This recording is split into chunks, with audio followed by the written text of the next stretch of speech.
Good morning, good evening, good afternoon, lovely people. This is Marie Alessi with the lovely Mantrini. I want to say a few things about this lovely lady before I get her to introduce herself. Good morning, good evening, good afternoon, lovely people. This is Marie. Hold on. That's better. Back to you. Mantrini and I met a couple of weeks ago. We were both speakers at the Global Transformation Festival. And I have to say, it was something that really blew me away. A really, really beautiful connection that we formed there, many beautiful connections that we formed there. And Mantrini and I had a chat afterwards, and I said, I really want to introduce you to my audience because there is so much around the healing space that you offer. And I think you've got so many incredible gifts and a very beautiful story to share. So without further ado, let's get into it. Mantrini, would you do us the honor to introduce us? To introduce yourself to the audience. Introduce us, so sorry. Hi, Marie. Thank you so much for having me here. I'm just going to change my name on the screen. Okay. And pop my spiritual name in there as well. We'll talk about that in a minute, yes. Yeah, we will. Take it away. Tell us why I'm not calling you Shelley, why I'm calling you Mantrini. You can pack all that in your beautiful introduction. All right, I'll put that all in the story. So cool. Okay. The healing work that I do, that Marie has referred to, is it's a blend of many different modalities that I've studied over the years. So I probably started studying healing maybe 25 years ago, and I started with crystal healing, and then I moved into polarity therapy, and then reiki.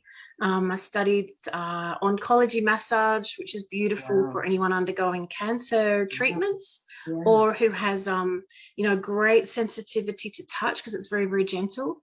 What else? So many modalities and workshops over the years, and all of that comes together to form the energy that I bring to the healing work. A lot of people refer to me as a high dimensional healer. So I'm accessing very, very high dimensional energy.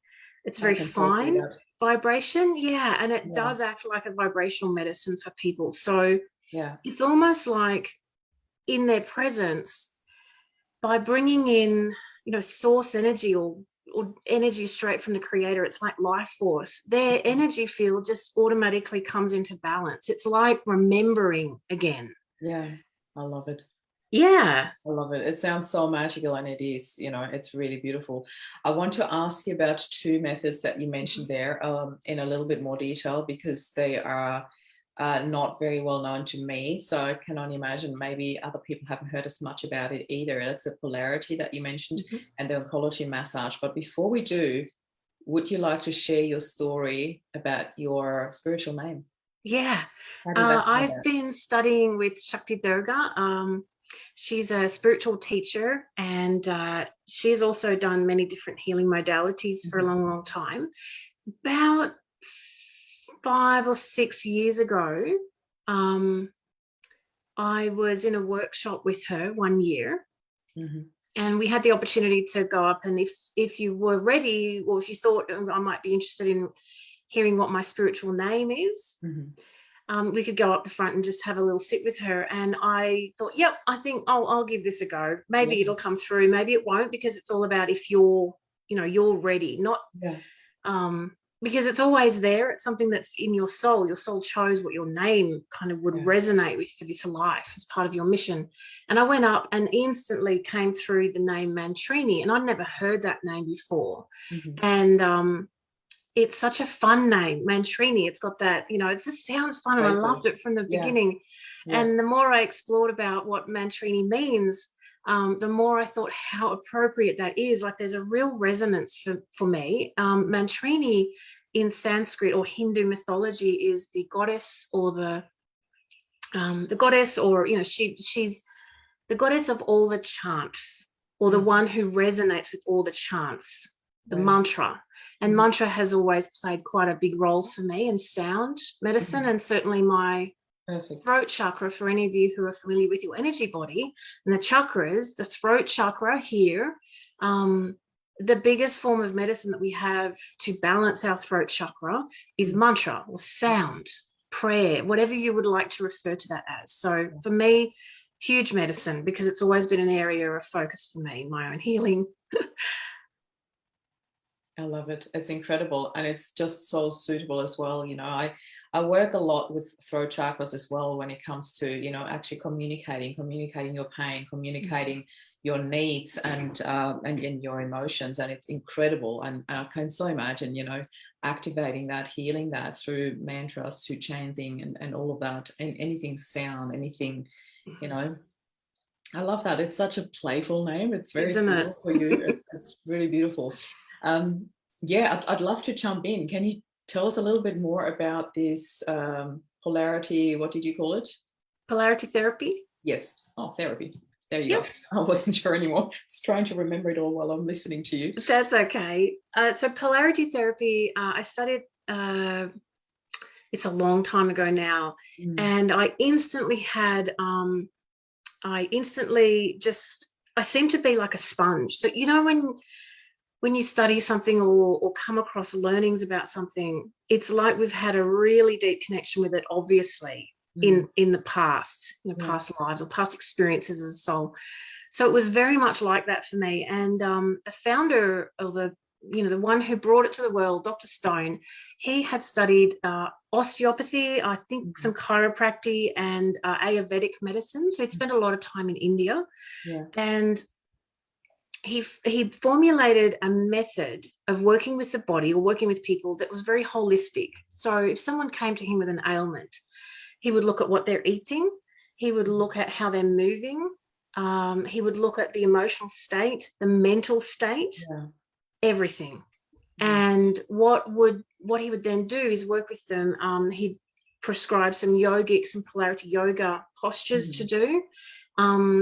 No doubt a cleanse, a polarity cleanse, which is a lot of citrus and a lot of just really getting back to basics. Yeah. A lot of vegetables, fruits, etc.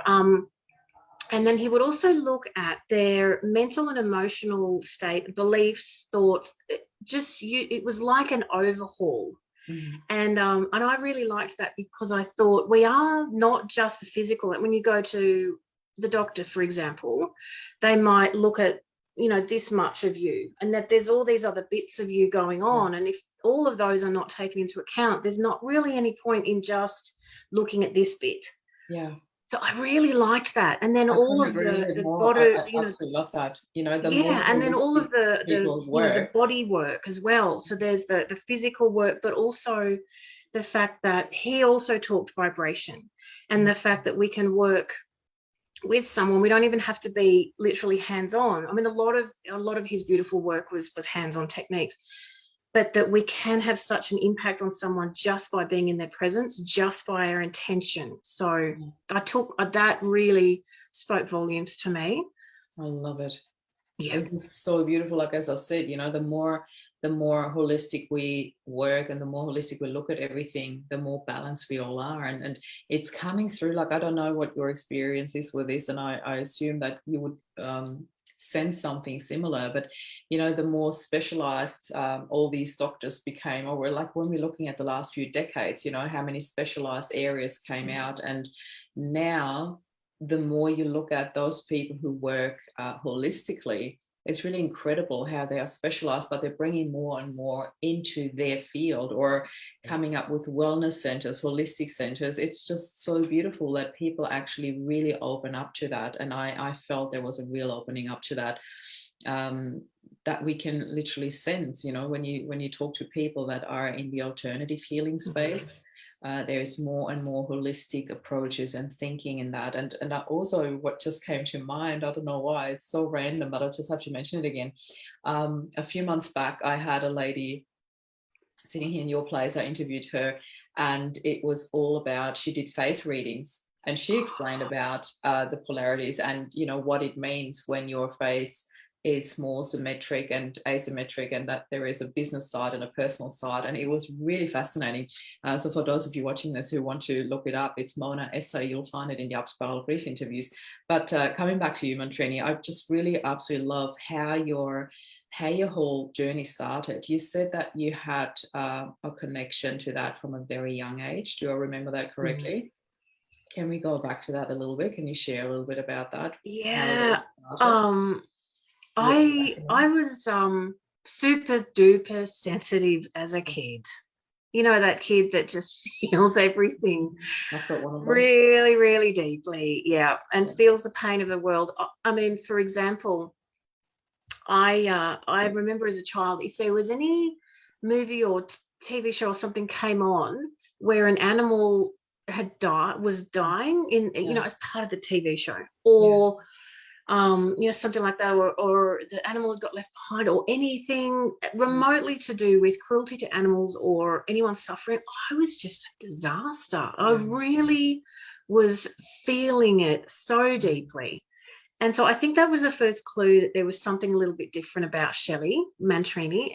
And as years went by, I think I was suffering from huge anxiety. Like I think as a child, I really suffered anxiety. I had daily stomach migraines, the doctors were calling it. And then from about 6 to 7, I suffered with really bad, what they call tension headaches, which is where you feel like there's a band around your head and it's just tightened and tightened and tightened to the point where, it feels like your head's in a vice. Yeah. So I suffered with those headaches for just under 20 years, pretty much every day. And then I finally went and started seeing a kinesiologist. And this was around the time that I started looking at crystal healing and then polarity. And so it was clearly a way to get me to, my own healing work. And I had to do my own work first. And once I'd started to sort out what was happening within me, the headaches, of course, started to dissipate. But I really had to manage what was happening within. And yoga formed a huge part of my coming home to myself, instead of being, I guess, almost like an electrical outlet that was just sparking the whole time. That's how it had felt until I was able to realize what was happening within. Wow. And start to take some ownership too of what was happening within. So my healing. Can I just quickly interrupt you here, because you say it all as if it was nothing. 20 years of headaches. I mean, living through that on a daily basis, this is huge. You say it in one sentence. So we're talking 20 years every single day. It's incredible. And then, taking ownership, it's like, that's not so easy without the right guidance. When you've got such strong connections, and then taking ownership of that, it really does require somebody to guide you in this, somebody to hold space for you, somebody to explain to you what's actually going on. When, where, how did you actually find that in your childhood or in your growing up? Where, when, how did you find your first spiritual mentors or people that could help you and guide you in that, in accepting and understanding and opening up to it? I was really lucky to have quite understanding parents. But I mean, I suppose in a way, sometimes we need to do these things and experience these things. It's the old cliche, isn't it? We can't get to the point where we can step into the role of healer, let's say, or someone who can hold space, unless we've been through things that push us really to experience deeply. And your classic example of this, Marie, your story just still inspires me, and I feel that deeply. I think God being pushed so far into just the pain. Finding the kinesiologist, he was beautiful. And an osteopath as well, who I discovered around the same time. And then Julie Collet, my first teacher in crystal healing and then polarity therapy, all around the same time. That was what helped me. And then Julie was in my life for a few years as I was studying with her before she moved away and I moved away. And that and then of course I've had other teachers step onto my path, as they do. And I'm so grateful to all of them, because without their guidance, I wouldn't be here, in a way that I can then assist clients as well, and friends. I mean, I've also been blessed with friends and family members along the way who've been the guide as well for me, and been able to hold me in all of that. So I just want to say hi to Terry quickly. She's just saying, I love vibrational therapy. Yes, absolutely. It is so incredible. Terry and I talk a lot about different healing therapies and modalities. And Terry's one of our very regulars, also one of our mod squads, who's one of the moderators in the team. And she goes mermaiding every morning. So she's very much into this whole cleansing, vibration. She's very open to it, sound therapy, all of that. So I love that you're watching, Terry, because I knew you would absolutely love hearing from Mantrini. The one thing that came to mind when you were speaking just then was when the student is ready, the teacher will show up. You know, it's incredible when we feel things arising in us, when we feel, oh, there's something different about me to other kids, and we feel there are things that are special or that we can't explain. There is this awakening happening. There is this sometimes a little bit of fear even, but also that being intrigued and what is that, and trying to make sense of it or understanding it. And this to me is that readiness growing, you know, to wanting to learn about it. And it's really beautiful. I mean, it's beautiful that you have parents that were open to that. That's incredible, because not everybody does. Some have got very how do I say this without being politically incorrect, like mainstream parents, and I don't mean that in a judgmental way, but not as in completely into spirituality or open to that. And then it's even, it's very challenging to grow up as a child when you don't feel heard or understood or seen or held in that space. So before we gallop all too far away from everything that I wanted to ask you, I wanted to bring it back to oncology massage, because you mentioned that as well. And I've never heard about that. I know I have also interviewed a lady here that talked about grief massage, which was really beautiful and amazing. So that was beautiful to hear about that. Tell me a little bit more about oncology massage, because this is also a really, really huge topic. My dad passed from cancer many, many years ago. So I'd really love to hear a bit more about that. What do you do in that space? How do you even learn that? And how does it work? Well, there's a whole school now, oncology massage. They specialize in this. And to start with, at the first level, the techniques are quite simple. There's sort of two main routines, I suppose, you would learn. That there's quite a lot of practice, though, in the touch. It's all about the touch with oncology massage and your approach to the table, to the massage table. So most of the teaching, to be honest, is about what's happening within me as the practitioner. Yeah. Because approaching the table with reverence and with ensuring that you are super grounded, super centered, and that it's almost like approaching a sleeping baby. You know, when you walk into the room and you're just checking that they're okay and you don't want to wake them, so you're very quiet. Every step is very deliberate, and you're ensuring that you're super calm, because if you're, you know, if you can feel any fear or, you know, whatever going on inside you, you know that the baby's going to pick up on that. So it's like that with your client during oncology massage, super gentle touch. And I was really lucky because a lot of my trainings, my teachings were also super gentle touch.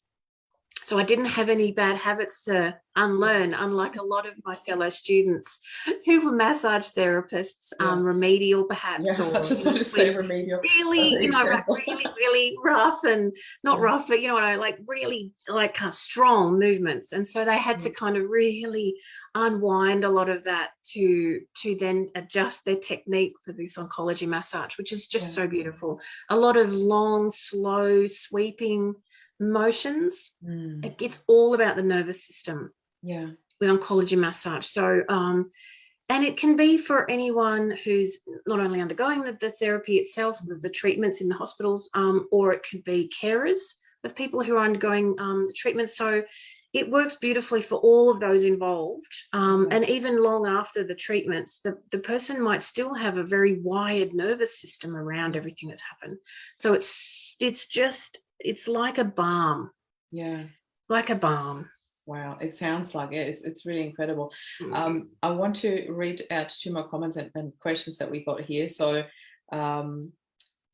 Sibylla, my friend Bella, we call her, is watching, and she said, where does Mantrini practice in person? So yeah, in person and online, they're both options. But can you just share where people can find you? And we will be posting a few links how you can connect at the end of the interview as per usual. But if you could just answer that quickly. Yeah, no problem. In person's a bit tricky at the moment. We still can't practice until, well, to another couple of weeks away. And we're just still pondering that whole idea, given the state of the, the world. We used to travel all over New South Wales visiting clients in Sydney, the Central Coast, Newcastle, Dubbo, Bathurst, Orange, Blue Mountains. And about half of our venues have now closed thanks to COVID. So that's a bit tricky. And that's, again, another reason why we're just having to really think through how we go about ever seeing clients in face to face again. Everything at the moment we're doing is by distance, so we see clients by Zoom or phone or however they want to connect. We do offline healings as well, so clients just say, look, just do it when you got time this week, and then other times we'll book them in and we'll have a face-to-face session with them over the Zoom, so we can have a chat. Sadly, I find it so incredible how distant healing actually works. Like I have to admit, I was one of the skeptical ones at first till I experienced it myself, and I was blown away. You know, it's really incredible how it works. And speaking about which, Terry is also saying beautiful energy radiating from you. So I want to pay this forward.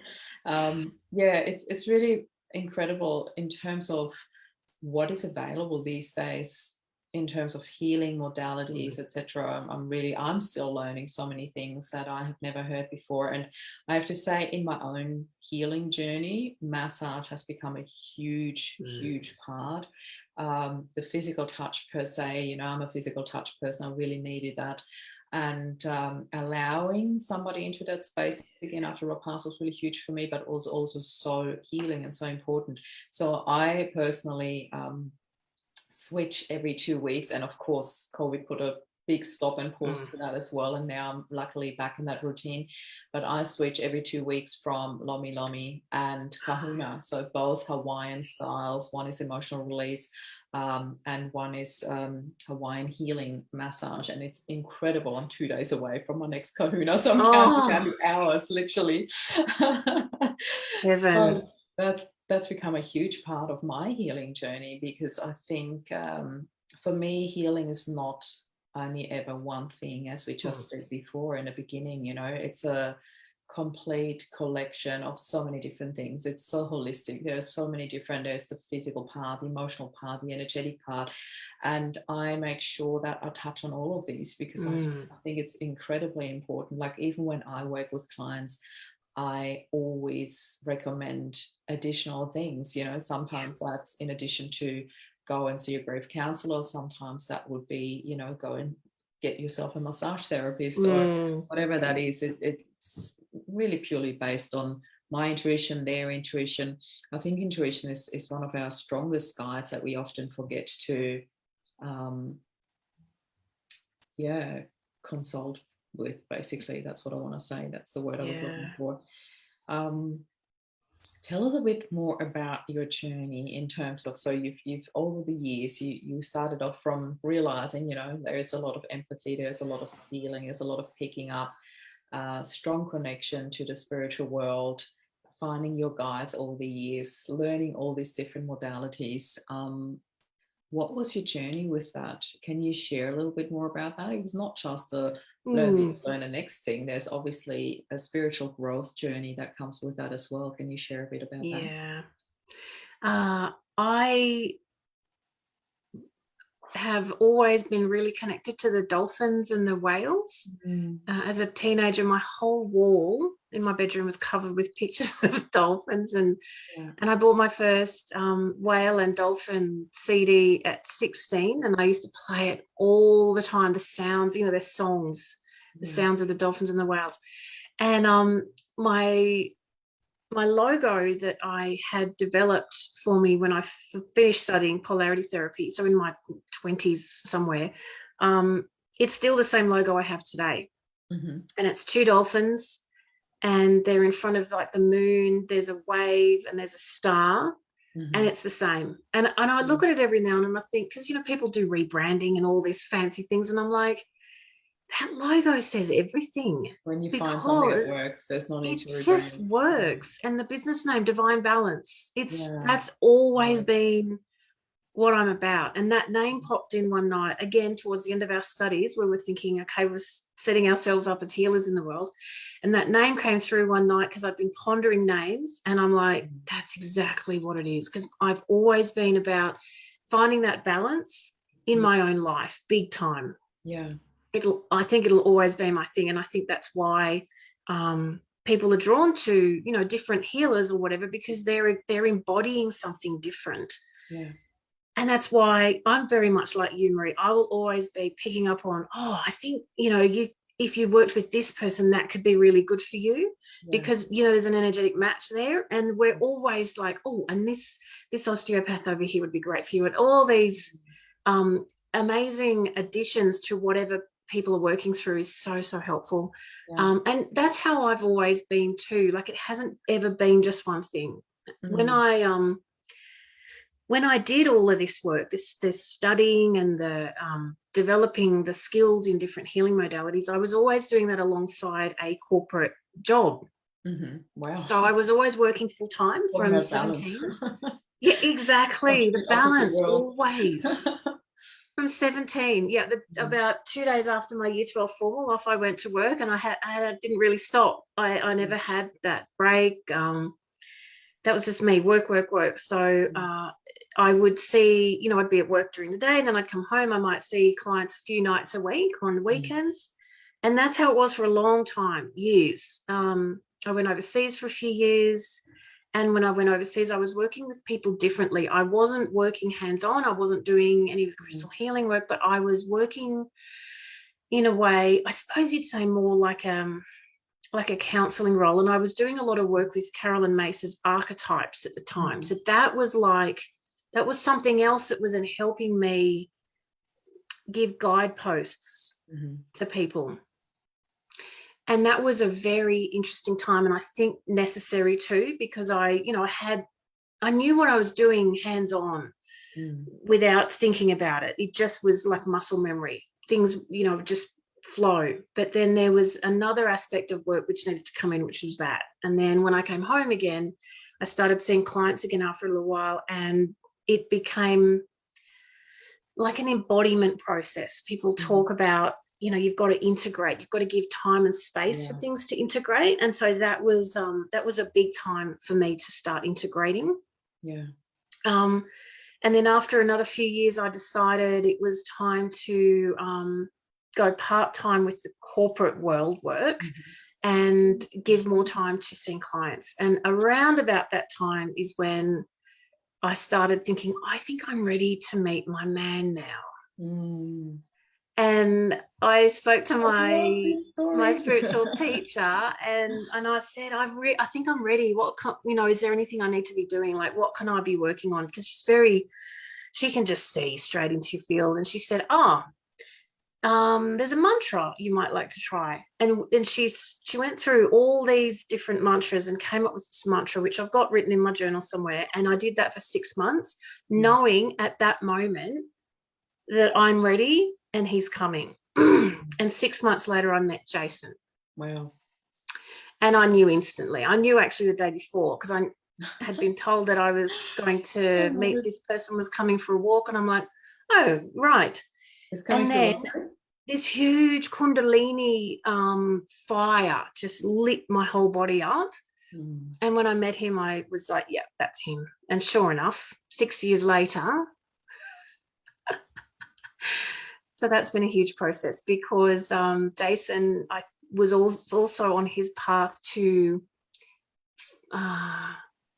not finding yourself. That's not really quite the right words, but as he says, he was looking for his own healing.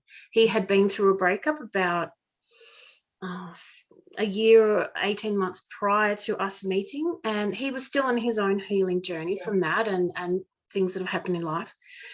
And so when we met, he was instantly intrigued by my love of crystals, and so he's got a crystal collection now to rival mine, and mine had taken 20 years, so that's saying something. And so he was instantly picking up the crystals and holding them as if he was working with people, and I was thinking, oh, I think there's a healer in this person ready to emerge. And so I just would help cultivate that in him and that interest, and he would, you know, look at what I was doing, and I'd show him different techniques, and so it wasn't long before I then asked my clients whether they'd like him to come in and join me in the healings, so that not one, Jason could get experience working with, you know, bodies, and they could then experience the dual, two of us working together, and honestly from there it's just been that's how we work. Yeah. Incredible. Can you share a little bit about Jason's background? Yes, so Jason is an Indigenous Australian Medicine Man of mixed genealogy, and he's been now working with me. Well, we've been working together in the healing room for probably about 4.5, 5 years. And his journey to get to that place had involved hearing about a medicine man called Uncle Jerry Bostock. And Uncle Jerry Bostock had passed sadly about a year before Jason got on his path really of searching for his own healing. But what led Jason and I to meet was the connection with Uncle Jerry Bostock, because he'd been trying to find people who had worked with him or who knew him, and he would, you know, make contact, make phone calls. Oh, go and talk to this person, go and talk to that person, which led him to Nina, who's my friend who I was sitting with on the couch the day before she was catching up with him. And I had read about Uncle Jerry Bostock 10 years before in a book by a friend called Val, who'd written this beautiful book. And I had also been searching for maybe one day I could sit with Uncle Jerry Bostock in a workshop. So when I sat with Nina on the couch and she said, oh, going to the glyphs tomorrow, this young Aboriginal fellow's coming down to see them, that was when my whole energy field went bing, because not only had I been trying to get to the glyphs for 10 years, but this Aboriginal fellow was mentioned, and I went, oh my goodness. And so I was like, Nina, you've got to take me to the glyphs tomorrow. This is the place that Uncle Jerry had visited. That's why Jason was keen to go there too. So incredible. You know, and Uncle Jerry's just always with us in the healing room, travels with Jason. It's like a long lost son. Like, even they look similar working. His family members have seen him working, Jason, and they've said, wow, you look just like my brother used to look when he was at the healing table. That's incredible. I just absolutely love this story, because I'm a huge believer in that. This knowing before things happen, you know, I've experienced it myself, and it's so sacred. It's so beautiful. I see it as an incredible gift when we see, feel, know things before they happen. And I just had a bit of a moment while I was listening to you when you mentioned Uncle. I'm realizing there are a lot of people watching from the US and Canada and everywhere else in the world as well that might not be as familiar with our traditions, our culture. Can you explain a little bit why you refer to people as uncle or as grandmother, or, you know, can you share a little bit about that so people understand when we're talking about that we're not actually talking about an uncle of yours, but yes. Yeah. Sorry, that's a good I just point. thought about it while we were talking. I'm like, I'd love for you to. Yeah, true. So in culture with my Aboriginal friends and clients, it's very much the thing that everyone is family, really. And so I will be referred to as sis, you know, like sister, and you always refer, most of the time, referring to elders in the community as uncle or auntie, or grandmother. Quite often in families, sisters will all play a role in raising the children that they all have, and it's all very much family. So you will often have kids referring to their blood aunt as mother or mum, because everyone's playing a role in raising them as such. It's just so beautiful. And so I love it. I absolutely love it. It's this whole it's lovely, isn't it? To raise a child. And it's a respect thing too. So that's why you will often hear men referring to other men as uncle, out of respect, and because they consider them to be their elders is usually also what's happening there. Yeah. It's incredible. So you are somewhere, how many hours away are you from me? About 6 hours away. You're like somewhere right in the middle of the country almost. We're in the central west at the moment. Yeah. Okay. So quite a few hours west of Sydney. Wow. And how long have you been there? It's been a couple of months now with the lockdowns and all that. Because we travel with our work, we don't have a home base. The lockdown situation is really quite challenging because we don't have a shower in our van. We've got, we rely on public facilities. So every couple of days we'll rock up to a caravan park for the night, or, just wash on the go. We have a bucket and, you make do. But that was our life for a couple of years as we traveled around to the different places that we would see clients. So, it's been challenging. At the moment, we have a very, very dear friend that we're staying with at the moment, given that it's been locked down again for us and will be for another few weeks. But who knows what's going to happen. So, And what took you out there in the first place? We were at a conference in Sydney. It was called Healing Our Spirit Worldwide. It was at the end of 2018, I think. And it was huge. It was thousands of people coming from all over the world in all different capacities of healing. So there were academics, there were traditional healers from all over the world, every continent, every country. We had First Nations people from all traditions there. It was just beautiful. And we had a gentleman walk up to our stall. He'd been across the room, taken a photo, sent it back to his friend in Dubbo, his colleague. And she said, because I want you to pick me up something, get me a present from this place. And she saw in the photo us right across the room with our purple and turquoise tent and set up. And he came over to us and he said, my colleague wants something. She's over in Dubbo and she wants something from here. So we sent him home with something for her. And she and I got talking. And she said, I'd love it if you came out to Dubbo. We really need you guys out there. And we'd been toying with the idea of going to different communities, different places to offer our services. And literally it just snowballed from there. When we decided, okay, we'll do this, we'll hit the road, which was the following year, Dubbo was absolutely on our map.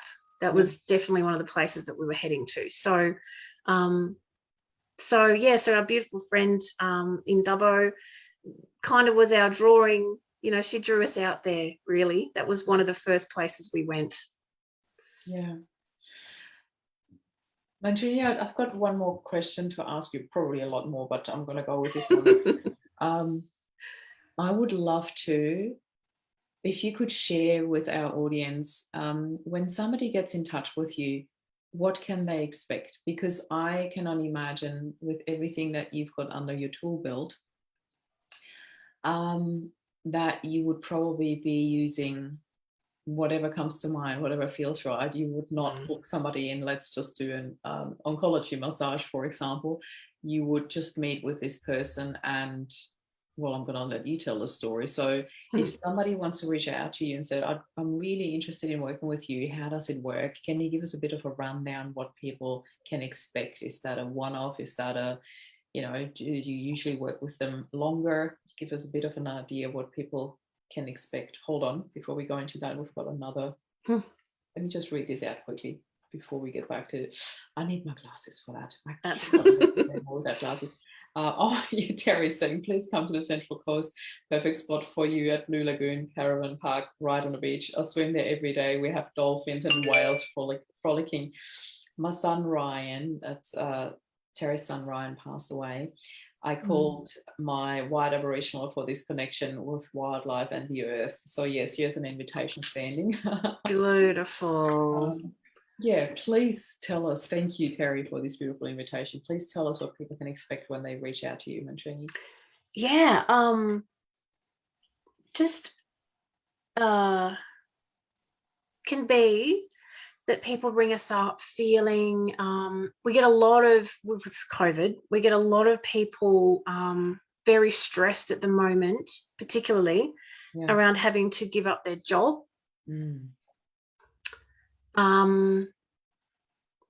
We've got a lot of clients in that boat, sadly. So all feeling, the pressure of the anxiety that's just thick in the air these days with everything that's going on. So a lot of clients are feeling also quite disconnected, like they're not able to catch up with their loved ones. They're not able to do the things that they normally do. So there's a lot of disconnect and depression from that too. So we work as well. Yes, exactly. And not being able to plan anything and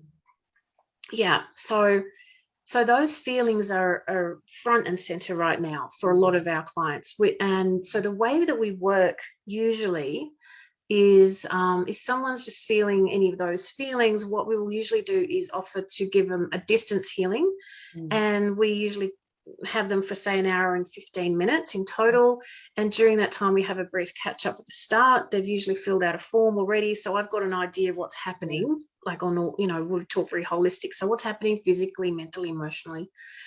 And the healing itself, Jason and I working together, of course, and we probably have about 55 minutes for the healing itself. And a distance healing can look like an invocation to set the space.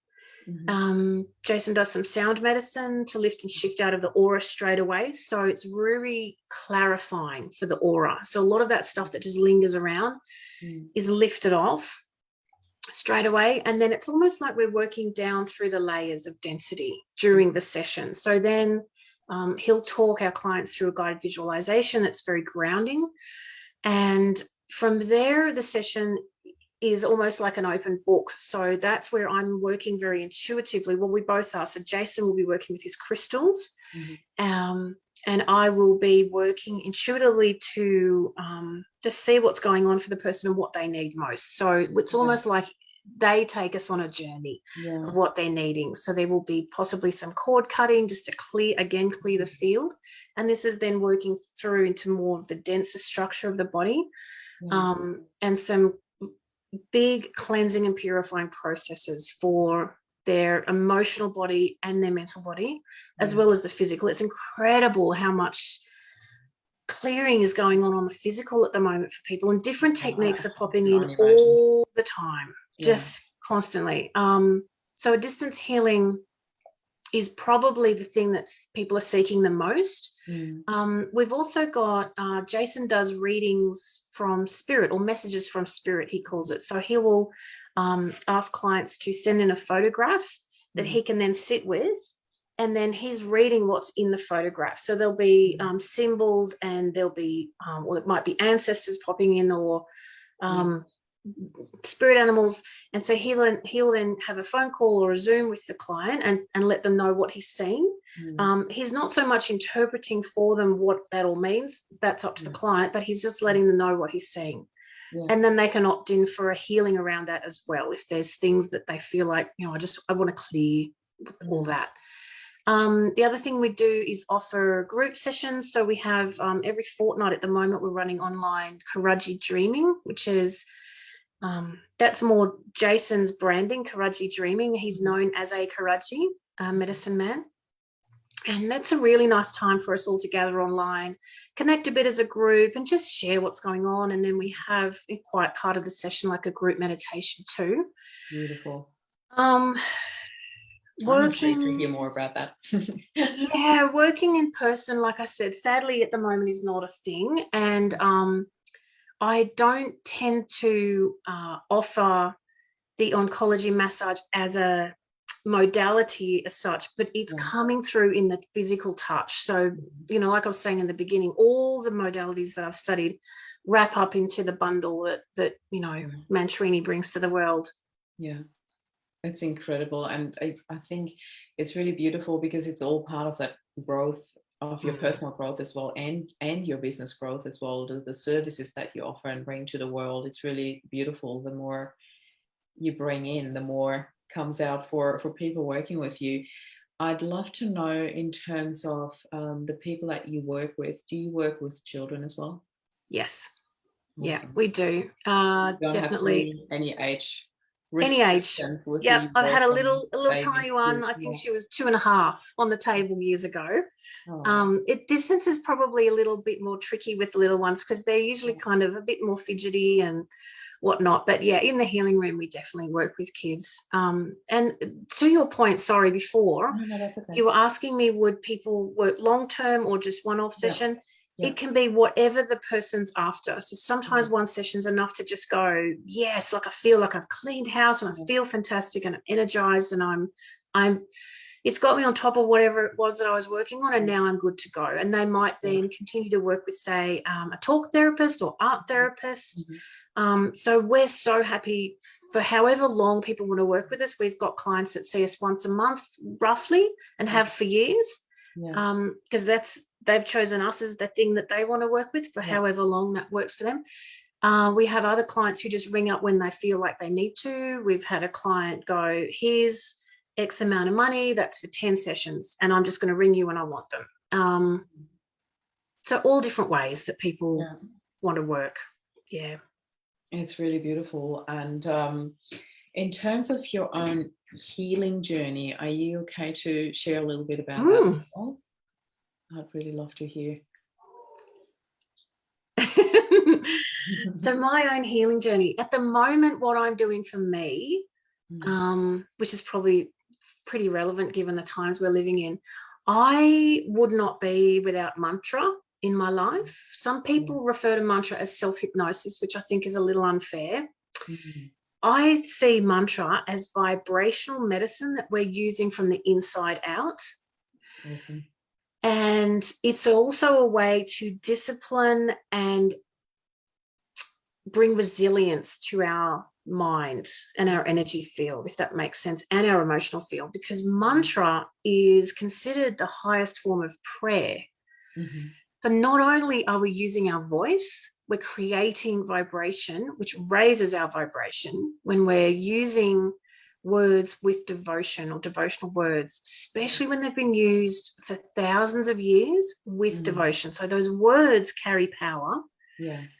And then when we with devotion repeat those words, we're bringing that power into us, that healing power, and we're raising our vibration. So when, just in case people aren't familiar with what does that mean, what's this vibration business about, let's think of it like this. Let's think of it like emotions. So when we feel certain different emotions, we feel different. And maybe it's what came first, the chicken or the egg, I don't know. But if we're feeling shameful about something, if we're feeling or guilty about something, and you know that feeling, it's almost like you just instantly shrink, don't you? Like it's that, and you kind of come down too. Vibrationally, it's got quite a dense energy. It's quite low in its vibration. If we're feeling, let's say, peaceful about something, like we're just feeling like in great acceptance of what's going on, we're just feeling really peaceful and calm, you can feel your vibrations up here a bit more. You don't feel as heavy or as dense. And if we're feeling love or joy, laughing about something's really making us very happy, we're way up here. We feel like so much lighter, like we can breathe deeper. Everything just feels a lot easier. Like I'm on top of the world. Top of the world, exactly. That's where that saying comes from, Marie. And so when we navigate through these different vibrationary levels within us, that's normal. That's called human life. And that's how we navigate our inner landscape. That's how we then are reacting to the world around us. Now, the trick is that when things are coming at us, it's good to recognize that, and our emotions help us do that, but to become at the mercy of that and to constantly be dipping down into or be very like feeling it really strongly is not really the best thing for our nervous system. It's great to have the warnings and the notification of what's happening, but not to become mired in it. Yeah.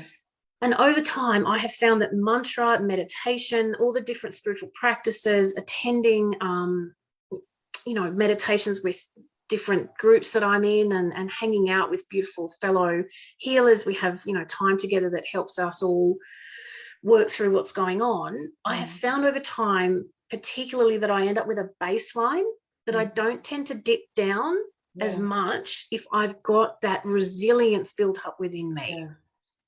Yeah. I can so relate to that, and I have to say I'm so grateful that you share that, because I'm going to quickly share something with you because it so relates, and I actually shared a little bit about that yesterday in my life as well, where I talked about the abundance of love, and my husband was the one who pointed it out to me one day, and I loved it. He said, have you ever noticed that there's the word dance in abundance? And I'm like, no, I love it. I absolutely love it. And that's why when I did my talk yesterday, I wrote abundance with dance, like really highlighted in it. And anyway, that's distracting from the story. Nice. I actually shared about an experience I had over the weekend where something was triggered within me really deeply that instantly took me back. I'm talking like 2.5 decades, like to an experience of a really low vibrational relationship that I was in. And I couldn't believe how fast and how quickly it took me down. It took me down really deeply. And it was interesting because my usual go-to reaction when something gets triggered is completely heart and mind wide open. Wow, there's something I can heal, bring it on. And I embrace it and I sit with it and I let it talk to me. I let it deliver the message. I'm completely open-hearted. And with this one, I've got no idea why and how that happened so deeply and so quickly. I was tumbling down and I sat there like, don't want to do this, don't want to have to deal with you, don't want you, completely childhood stage, defiant, not wanting to have a bar of it, not like completely not open. I talked to a friend of mine and she's like, I'm saying all these nice things to you, you're not taking anything in, you don't even want to hear it. I'm like, don't want to hear it, I don't want you to be nice to me right now. It was so interesting what I learned in that space, and this is why I'm sharing this here because I'd love to hear your opinion. What I learned in this space was that sometimes it's okay to just be and not always have to have a solution and not always have to fix it and heal it straight away, because that's my go-to. I want solution, I want fixing, I want healing, I want, I'm coming in with all of that instantly. Like when somebody talks to me, I'm like, and sometimes you just need to allow that. And I came to a point where I deliberately sat with that defiant emotion, that child within me. I'm like, she needs to live this out right now. Just let her. And I just let her. And I deliberately didn't even journal on it. I'm like, nah, I can do that tomorrow. Right now, I just want to live this out. I just want to kick and scream. I didn't do it literally, but emotionally in my mind, I literally let that inner child kick and scream and cry, and none of that came out in the physical world, but it all happened in the spiritual and the emotional world. And I thought, yep, I'll just let you, that's fine. It's almost like when a child has a tantrum, my little one is such a perfect example for it. He's so empath and soft and sweet,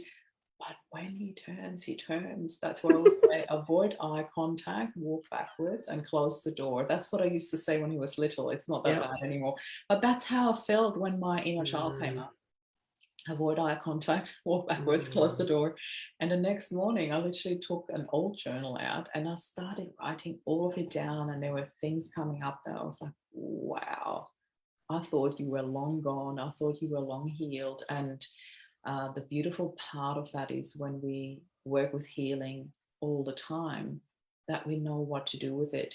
The tricky part for me was the allowing it to just be, to just happen, to not have to fix it instantly. And it was almost like a gift when I realized that when I allowed myself to not fix it for a day, to deal with it the next day and just allow it. So I'd love your feedback on that. How do you deal with that when things come up for you? Because like that, what you just mentioned, that baseline really triggered for me to share that story, because I agree with that. There's a certain baseline where you don't dip under anymore when you've done a lot of healing, a lot of work of that. But I clearly dipped under that baseline on the weekend that I thought I would never go back to. And I did. It was incredible. Scary, incredible, beautiful, incredible, everything. It's like, what on earth is going on here? Do you know what? I'm so glad that you allowed yourself the space and the permission to do that. I think the common myth, let's say, is that if you're on the spiritual path, you're, aware of healing, your own healing or healing processes, that people think that you don't have those days. And let's be honest, I think we all do. And I'm so glad you said that, Marie. Allowing, we don't do that enough. And this is why on the table I have clients, and look, we're all human. It's anything I'm saying here is not that it's everyone else, it's me too. Yeah. But that we store away. So let's just say that the other day you didn't allow that and you just went, nah, march on, continue on, I'm going to ignore what's going on for me here. That gets stored away. Your body knows that it needed time. And so it goes, all right, I'm just going to store this away for later. Yeah. And it finds somewhere, organ, joint, somewhere. Yeah. Physically. And of course, then there's where it's going to store it mentally, emotionally. It'll store it in beliefs. It'll store it in behaviors and patterns, and you won't even know about it, but it'll be stored somewhere for later because it still wants its airtime. It needs the airtime because it's an emotion that didn't get to be fully felt. Yeah. And then released. You watch, like you said with your little one, if he's having a tantrum and you just let it go, however long afterwards, he's gone, oh, that's done now, because I got to process, I got to experience it, explore it, feel it fully, and then off it went, because that is the nature of that energy in motion, emotion. Yeah. So what do I do? It's a really good point. If I'm in the healing room, sadly, I probably can't just go into my little process. However, what I can do is make a note of that and then allow myself time as soon as possible to then explore that further. What's going on and why was I triggered? Now, last week was a massive time for me. Look, I think a lot of people have been triggered a lot in the last week or two because there's a lot happening on the planet right now that's coming up for attention, big time attention, and these kinds of behaviors can't keep going on. I think there's a massive need for boundaries on the planet, but that's another topic for another day. I went into a huge process last week around certain things that are going on in the northern parts of this country, and I won't labour over that, and it's not my place to really comment, but I went into massive process. Yeah. And for about a day and a half, I couldn't concentrate on anything. I had work to do and I couldn't concentrate on a thing. I was stuck very, very deeply in my process, and I kind of allowed myself to be there without, like you say, just, sorting it out and moving on, because I knew that there was a reason. It was big within me, like a volcano. Yeah. And I happened to have scheduled about a day later a session. We do a swaps once a fortnight, healing. And during that process, there was a need for me to address something within me that was ancient and old. That was the reason that what was happening in the outside world was triggered so big within me. As we know, when we're triggered by something, it's because there's something, deep usually and old, that it's not really about what's happening outside, but it's about let's look at this thing. Yeah. And I was able to come to literally reconciliation around it within me. So it was a big process of needing to acknowledge and allow what was going on within, to again, for that flow, for it to be able to just then go, okay, I've had my airtime, I've been recognized, now I'm just going to keep moving on. And it's interesting, the energy changes straight away when you allow that. Yeah. Allowing is one of the most beautiful and powerful words. I just love it. It's got a huge space in my healing space. And I believe that we all need a lot more of that allowing healing, allowing happiness, allowing joy, allowing love. And it's just incredible. I really love what you shared there, the allowing ourselves the time to sit with things and to process them. And the triggers really are a reflection, you know, they're reflecting something that's within us. And also we often have, well, I actually believe we always have the answers within us, you know. It's again, the allowing the time for these answers to come up, or also for the right guides or people that just surround us and love us, to be there for us, to hold space for us, and having the right people to bounce things off with. I love that you have this person where you do healing swapsy sessions with. It's just incredible, you know. I think the message that I want to put out there really for everybody listening to this is to find your people, find your people that sit with you, that can hold you, like physically or just emotionally or spiritually, doesn't really matter. Whatever works for you, find what works for you, find the people that are there for you and hold space for you. And I really think it's one of the most important things in my life to have guides on every level, like for the spiritual world, for the business world, for my personal stuff. And allowing them in is a really big thing, you know. In particular when you're in the healing space yourself, I tend to so easily switch into solution mode rather than allowing others to be there for me. So that's a really big thing for me, to allow that. Here's that word again. So yeah, I love that. I absolutely love that. Mantrini, we are almost at the end of our session. It's been so nice to catch up. I was so looking forward to that ever since.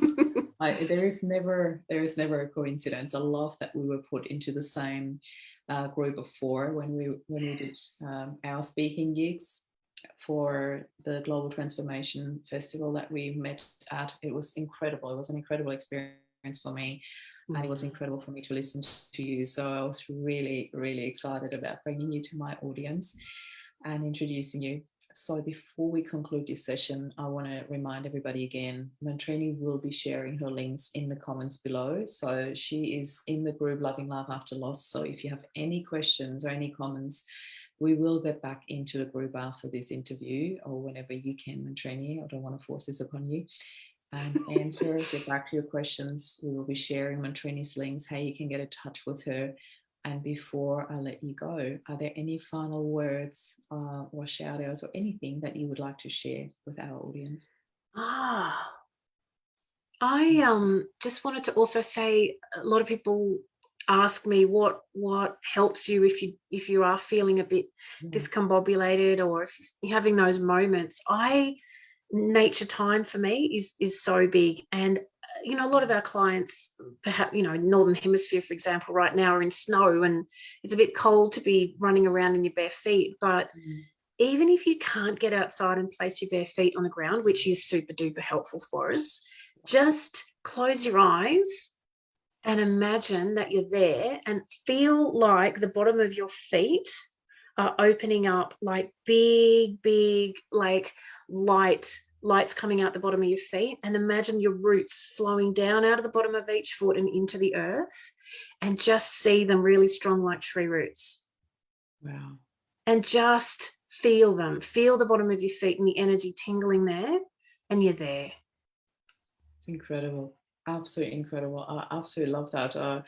It's actually something very similar we did this morning, because I go to a breathwork meditation class every Tuesday morning, and we did something very similar. So like, wow, here's the message again. I love it. I love when you get the same message twice in one day, because I'm like, there's so much value in it. And yeah, so Thank you, I Marie. just want to say thank you so much from the bottom of my heart. Bella says thank you as well. And thank you for everybody watching this, for your comments, for your questions. We'll be sharing this interview far and wide because I just want as many people as possible to connect with you, Mantrini. I think that you've got so many gifts to share with this world. It is an absolute gift for me to have met you and that you make time for us here. So thank you so much. Thanks, Marie. It's been so lovely to chat this morning. Absolutely. So everyone, thank you so much for your time. This is Mantrini and Marie signing off. Bye for now.